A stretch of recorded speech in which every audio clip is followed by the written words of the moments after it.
नमस्कार. माझ्या मराठी यूट्यूब चॅनलमध्ये परत एकदा आपलं सगळ्यांचं स्वागत आहे. मंडळी, माझ्या चॅनलचं नावच हे असंच ठेवलेलं आहे की मनाशी हितगुज.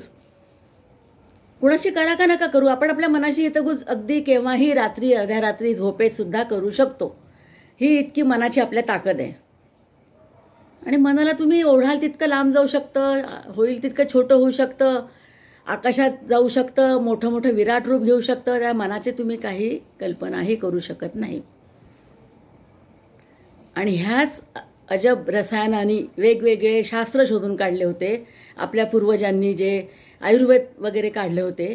त्यामध्ये एक अगदी सहज आणि सोपा उपाय म्हणजे हळद आहे बघा. आणि आता आपण म्हणतो हळद तर आम्ही रोज वापरतो, हळदी कुंकाला वापरतो, पूजेला वापरतो, भाज्यांमध्ये वापरतो.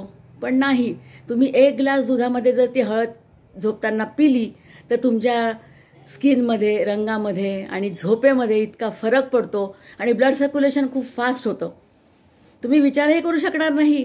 आणि अमेरिकेमध्ये त्याला गोल्डन मिल्क म्हणून फेमस करून त्यांनी विकायला सुरुवात केली बघा. जैसे म्हणतात ना की 1 चुटकी सिंदूर की कीमत आप क्या जानोगे बाबू, वैसे 1 चुटकी हल्दी की कीमत आप क्या जानोगे.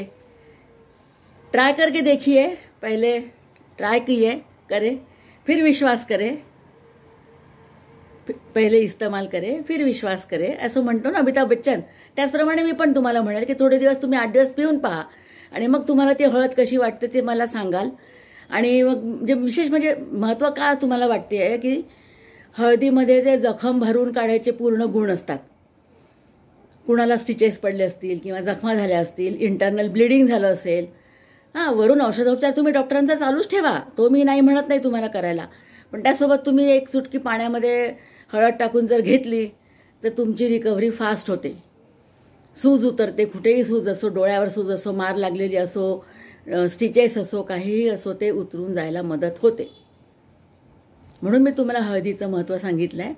आणि आता याचबरोबर मी तुम्हाला अनेक वेगवेगळे नैसर्गिक औषधाचे वापर करायला शिकवेल आणि सांगेल. आज हळदीचा वापर तुम्हाला कसा वाटला हे बघून मला सांगा. आवडला असेल तर लाईक करा, सबस्क्राईब करा.